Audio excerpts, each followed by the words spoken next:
ओम शांति। 26 फरवरी 1984 की अव्यक्त मुरली।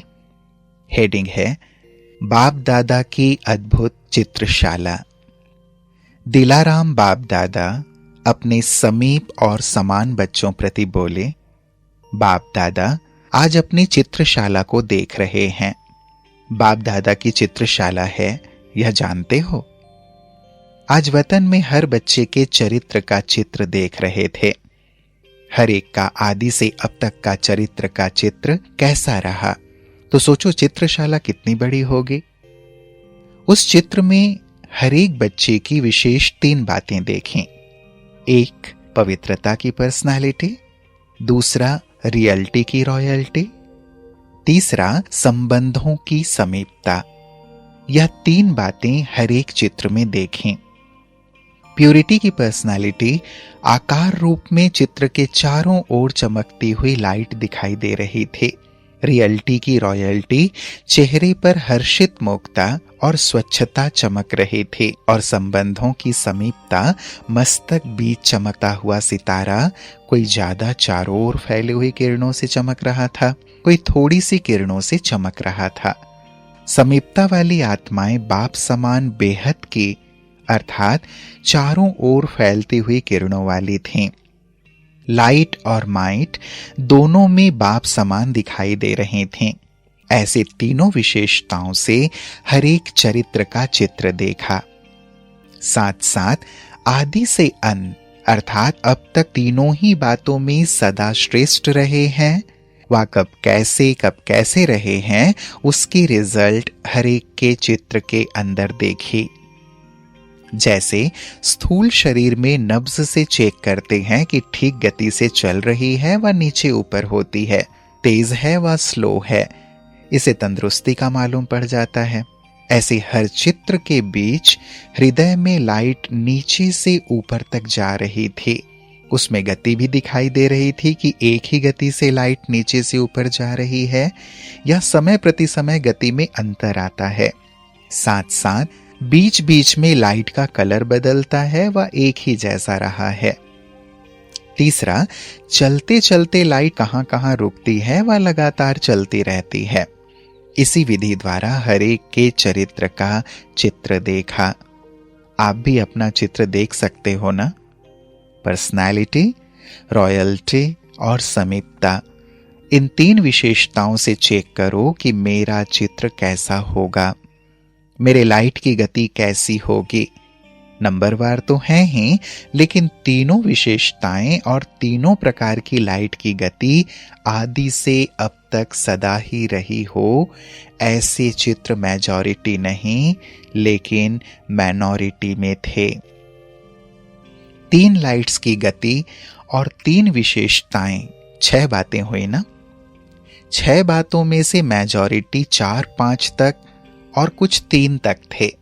प्यूरिटी की पर्सनालिटी का लाइट का आकार किसका सिर्फ ताज के समान फेस के आसपास था और किसका आधे शरीर तक, जैसे फोटो निकालते हो ना, और किसका सारे शरीर के आसपास दिखाई दे रहा था। तो मनसा, वाचा, कर्मणा तीनों में आदि से अब तक पवित्र रहे हैं। मनसा में स्वयं प्रति या किसी प्रति व्यर्थ रूपी अपवित्र संकल्प भी ना चला हो। किसी भी कमजोरी व अवगुण रूपी अपवित्रता का संकल्प भी धारण नहीं किया हो। संकल्प में जन्म से वैष्णव संकल्प बुद्धि का भोजन है। जन्म से वैष्णव अर्थात अशुद्धि व अवगुण व्यर्थ संकल्प को बुद्धि द्वारा मनसा द्वारा ग्रहण न किया हो। इसी को ही सच्चा वैष्णव व बाल ब्रह्मचारी कहा जाता है। तो हर एक के चित्र में ऐसे प्यूरिटी की पर्सनालिटी की रेखाएं लाइट के आकार द्वारा देखें, जो मनसा, वाचा, कर्मणा तीनों में पवित्र रहे हैं। कर्मणा में संबंध संपर्क सब आ जाता है। उनका मस्तक से पैर तक लाइट के आकार में चमकता हुआ चित्र था। समझा? नॉलेज के दर्पण में अपना चित्र देख रहे हो? अच्छी तरह से देख लेना कि मेरा चित्र क्या रहा जो बाप दादा ने देखा। अच्छा, मिलने वालों की लिस्ट लंबी है। अव्यक्त वतन में तो न नंबर मिलेगा और न समय की बात है। जब चाहे, जितना समय चाहे और जितने मिलने चाहे मिल सकते हैं, क्योंकि वह हद की दुनिया से परे है। इस साकार दुनिया में यह सब बंधन है, इसलिए निर्बंधन को भी बंधन में बंधना पड़ता है।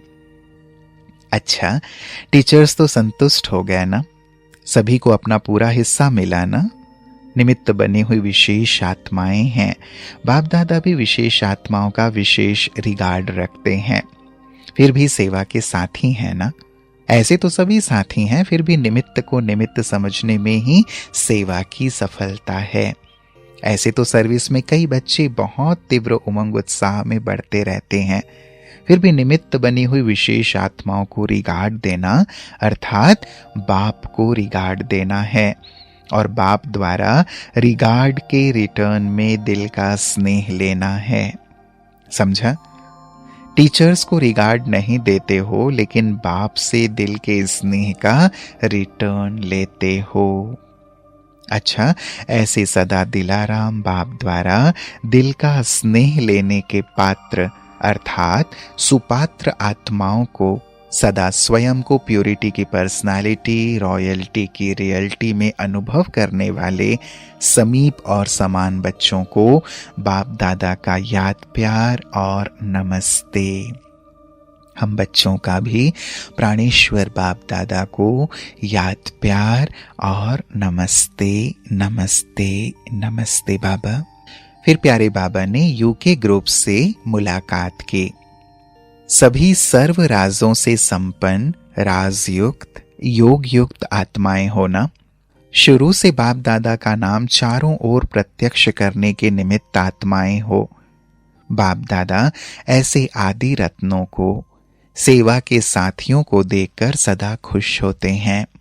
सभी बाप दादा के राइट हैंड ग्रुप हो। बहुत अच्छे अच्छे रत्न हैं, कोई कौन सा, लेकिन हैं सब रत्न, क्योंकि स्वयं अनुभवी बन औरों को भी अनुभवी बनाने के निमित्त बनी हुई आत्माएं हो। बाप दादा जानते हैं कि सभी कितने उमंग उत्साह से याद और सेवा में सदा मगन रहने वाली आत्माएं हैं। याद और सेवा के सिवाय और सब तरफ समाप्त हो गए। बस एक हैं, एक के हैं, एक रस स्थिति वाले हैं, यही सबका आवाज है। यही वास्तविक श्रेष्ठ जीवन है। ऐसी श्रेष्ठ जीवन वाले सदा ही बाप दादा के समीप हैं, निश्चय बुद्धि का प्रत्यक्ष प्रमाण देने वाले हैं। सदा वाह मेरा बाबा और वाह मेरा श्रेष्ठ भाग्य, यही याद रहता है ना? बाप दादा ऐसे स्मृति स्वरूप बच्चों को देखकर सदा हर्षित होते हैं कि वाह मेरे श्रेष्ठ बच्चे। बाप दादा ऐसे बच्चों के गीत गाते हैं। लंदन विदेश के सेवा का फाउंडेशन है। आप सब सेवा के फाउंडेशन स्टोन हो। आप सबके पक्के होने के प्रभाव से सेवा में वृद्धि होती जा रही है। भले फाउंडेशन वृक्ष के विस्तार में छिप जाता है, लेकिन है तो फाउंडेशन ना। वृक्ष के विस्तार को सुंदर देख उस तरफ ज्यादा नजर होती है, फाउंडेशन गुप्त रह जाता है। ऐसे आप भी थोड़ा सा निमित्त बन औरों को चांस देने वाले बन गए, लेकिन फिर भी आदि आदि है। औरों को चांस देकर आगे लाने में आपको खुशी होती है ना? ऐसे तो नहीं समझते हो कि यह डबल विदेशी आए हैं तो हम छिप गए हैं। फिर भी निमित्त आप ही हैं। उन्हों को उमंग उत्साह देने के निमित्त हो। जो दूसरों को आगे रखता है वह स्वयं आगे है ही। जैसे छोटे बच्चे को सदा कहते हैं आगे चलो, बड़े पीछे रहते हैं। छोटों को आगे करना ही बड़ों का आगे होना है। उसका प्रत्यक्ष फल मिलता ही रहता है। अगर आप लोग सहयोगी नहीं बनते तो लंदन में इतने सेंटर नहीं खुलते। कोई कहाँ निमित्त बन गए, कोई कहाँ निमित्त बन गए। अच्छा, फिर बाबा ने मलेशिया और सिंगापुर के ग्रुप से मुलाकात की। सभी अपने को बाप की स्नेही आत्माएं अनुभव करते हो।